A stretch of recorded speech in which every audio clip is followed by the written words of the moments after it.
In this very first clip, I'm showing you guys me trying to mimic what happens when the battery light comes on or possible alternator failure. In this case, I knew the alternator was bad before I picked the vehicle up, so I had the customer charge the battery up to 100% so I could give you guys an approximate time on how long you're able to drive when that battery light comes on. It's one or two things. It's either the battery is going bad or most often an alternator situation, whether the alternator is going bad or a fuse, something on the lines of the alternator or the battery. Not only am I going to show you guys an extremely detailed video on how to replace this alternator, the best method or the easiest method to remove it, I'm also going to show you guys how to differentiate whether you have a bad alternator or a bad battery with a few different tips. The very first sign that she got was the service engine light popped on. As you can see here, there's nothing else wrong with this vehicle but the alternator. So it's most likely letting us know there's a voltage drop within the system, and hence the battery light is going to pop on in a second. So as you guys see, the battery light popped on me. I'm about 10 miles away from where I need to get this vehicle at. When this happens, you want to immediately turn off everything in the vehicle that you're not using. Of course, if it's nighttime, you're going to need your lights on. But if it's raining outside, put your wipers on delay. A lot of factors come into play here, because if it's hot outside, of course, you'll have a little longer time to drive the vehicle when this happens, opposed to being cold, because the battery gets drained very quickly when it's cold outside. And in this case, it's about 80 degrees this morning, so I got a little time to drive, and I got a timer here, so the timer doesn't factor in all the things you need to consider when this happens to you. Just know you're on borrowed time, and you need to be trying to find a shop or get this thing to the house. If not the house, find somewhere safe to park it, because it's going to shut down. You won't be able to start it.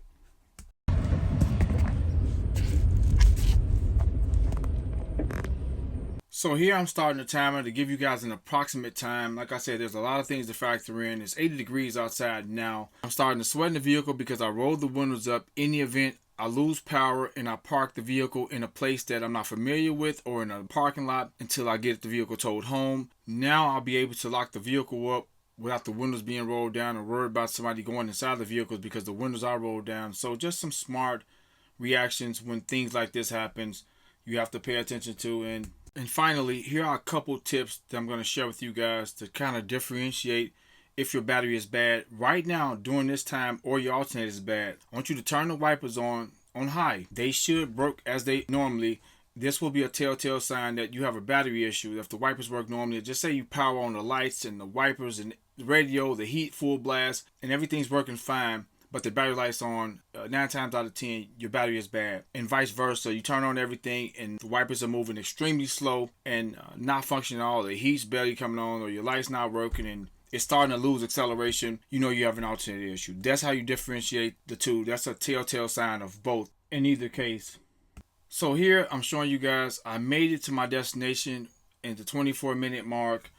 And it started to lose a little bit of acceleration. However, it did start back up. Although it was a little hesitant, it did start back up at this mark. But I started to lose some acceleration. I felt a decline, and that's because I powered everything off. So this is just an approximate time. And like I said, you have to factor in all the other things that I mentioned.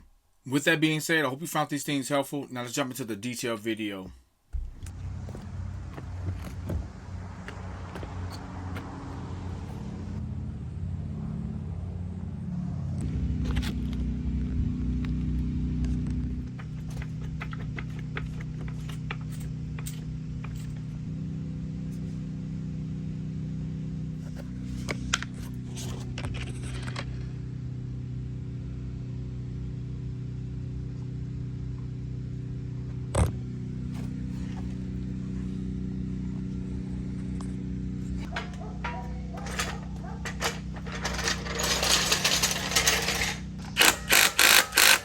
I paused here because I want to mention this. I normally don't have an issue removing lugs with the DCF 921. That thing's a beast. But I struggle here. She just had tires recently put on this vehicle, and the tire shop just zipped these lugs down to maximum capacity, and they was stuck on here. So I even tried a 961, which is arguably the most powerful half-inch drive impact on the market, and I struggle.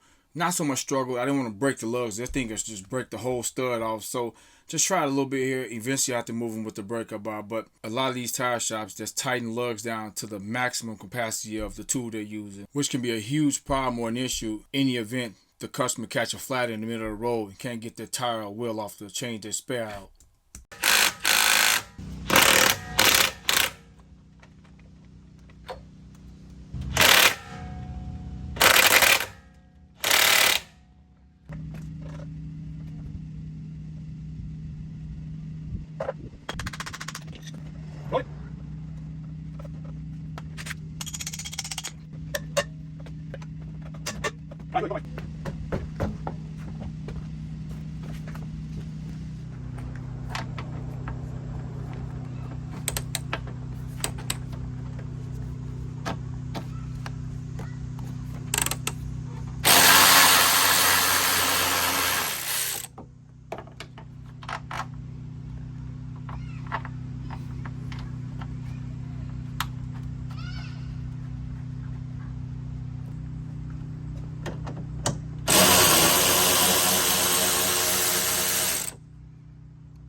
I'm only showing here the angle I have that reservoir sitting and how I got it wedged up against that hose. That's it.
Here I'm showing where I'll be jacking the engine up at. You can jack it up at the oil pan. Make sure you have a block, or here you see me have a wooden block and I got a rubber boot on top of that block. I'll be using that brace or that bracket, that aluminum bracket next to it or sitting adjacent to that oil pan. I'll be jacking up there. I've done it so many times and that's a very secure spot opposed to taking the slightest risk of damaging that rusted out oil pan.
Here's a look of the set of the serpentine belt tool I used. I bought this set many years ago. I don't think they sell them in 5 anymore, but this is for every single serpentine belt application you can find. Just some great tools to add to your repertoire in case you don't have any.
Here I'm just comparing parts, something I do with any part I replace. I want to make sure they're identical, and I'm going to prep it up to reinstall it, and I'll show you guys that in a second.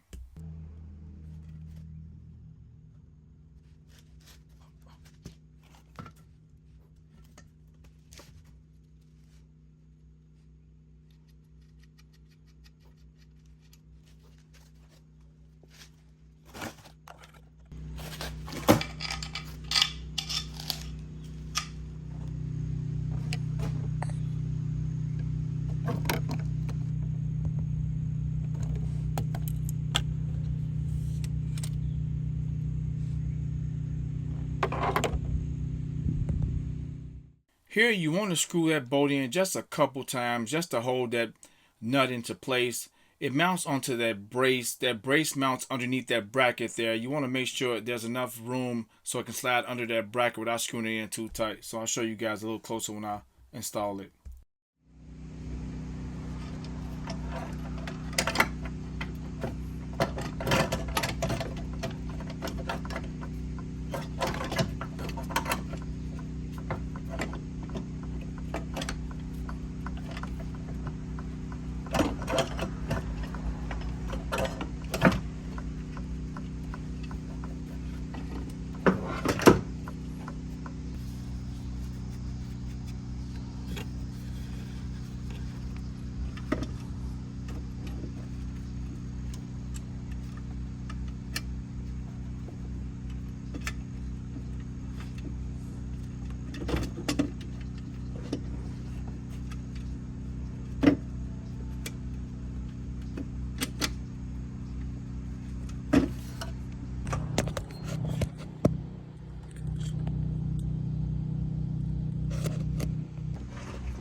Although I'm going to hand tighten this nut, here's the torque specs just in case you need them.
Although there's no torque specs for this boat, I still tighten them down to 25 foot-pounds with the use of some thread locker, some medium thread locker.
I pause it here because I want to note, don't forget to install that ground clip on top of that engine mount. I didn't show it for some strange reasons. I installed it after I installed the reservoir, so I just wanted to note that.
All right, just doing a thorough inspection. I'll see if you look here, the belt didn't go all the way on. That's fine. It's gonna run right on track once we start it. Everything is in line, torque down, battery is ready to go, wheel back on. All right, we're gonna start this thing. What I didn't do, or didn't show you all, the volts I measured. The voltage reading I was getting was coming from the battery, and it was like 8 volts. It had drained all the way down to very low voltage, whereas the car wouldn't start or do anything. All right, let's start this thing up and measure some voltage, but I'm extremely confident it was a successful job. Also, I did charge the battery before I removed everything. I didn't show you guys that a little bit, so we don't have to jump it off. We may do. We're gonna see right now. Let's try to start it. This is the initial start. Show you guys. I'll put it right here. You guys can see the belt run on track. Once I start it.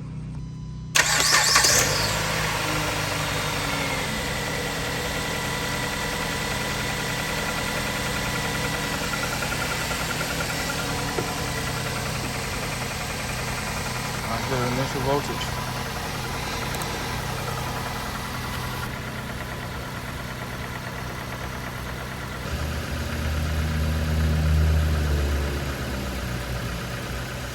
Okay guys, another successful job for the channel.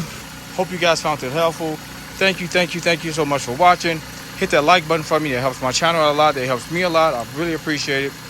Once again, thank you guys for watching. Terrence and I'm out.